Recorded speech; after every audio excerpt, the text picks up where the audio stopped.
A fire in the vicinity of Ukraine's Russian-occupied Zaporizhzhia nuclear power station on Wednesday, which cut off electricity to it for hours. President Volodymyr Zelensky says it's only because the emergency backup generators kicked in that the plant was able to operate safely.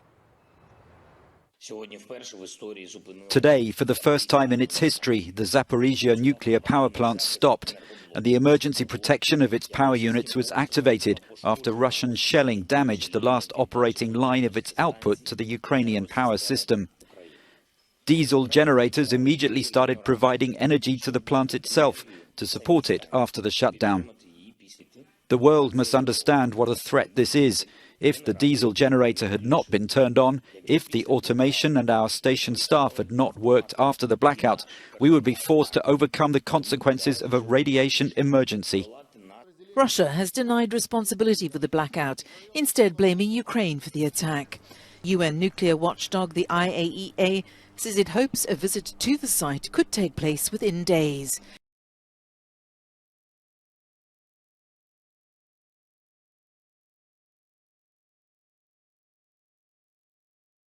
According to the report, Iranian and Russian sensors both failed to locate the Israeli F-35 advanced fifth-generation fighter jets, drones and mid-air refueling aircraft over Iranian airspace.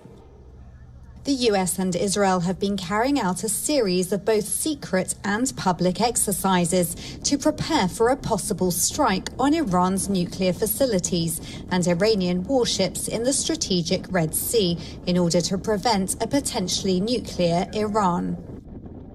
Iran says it has begun reviewing the US's offer to return to the 2015 agreement. However, Israel's Prime Minister Lapid has urged President Biden not to sign the revived Iran nuclear deal as it stands.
A scuffle breaks out between riot police and angry protesters outside Argentina's Vice President Cristina Fernandez's home.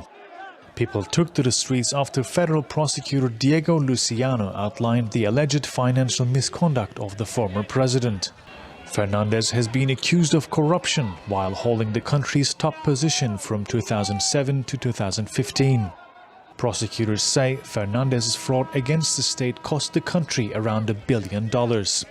One of them allegedly involved issuing 51 public works contracts for roadworks to a friend in Santa Cruz province.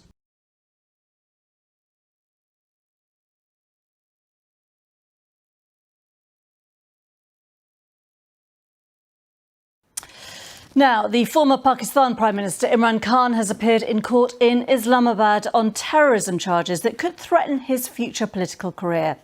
The cricketer turned politician was charged after he condemned police and judicial officials for the detention and alleged torture of his political aide. When he arrived in court today, he arrived in an armoured car under heavy security. A few hundred metres from the courthouse, hundreds of supporters had been standing in the rain chanting "Imran Khan is our man," chanting "Long live Imran Khan."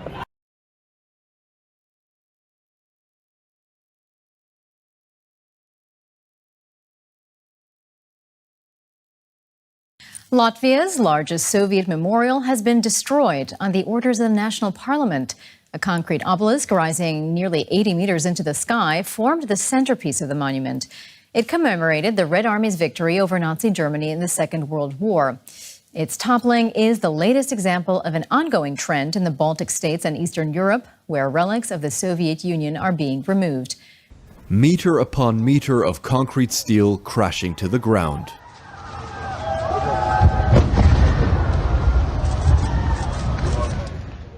The monument may have been destroyed, but it leaves a political divide in its wake.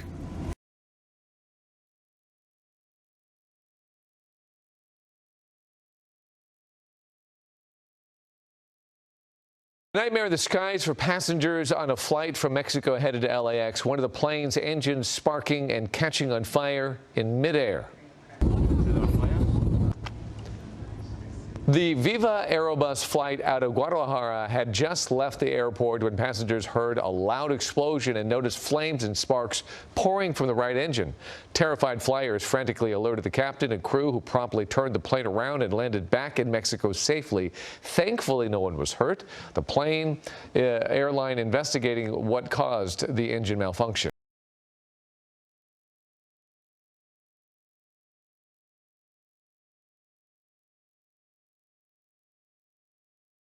A rare sight in the centre of Doha, as traffic is brought to a standstill by workers from Bangladesh, Nepal and India, daring to demand their wages in a protest outside their employer's head office.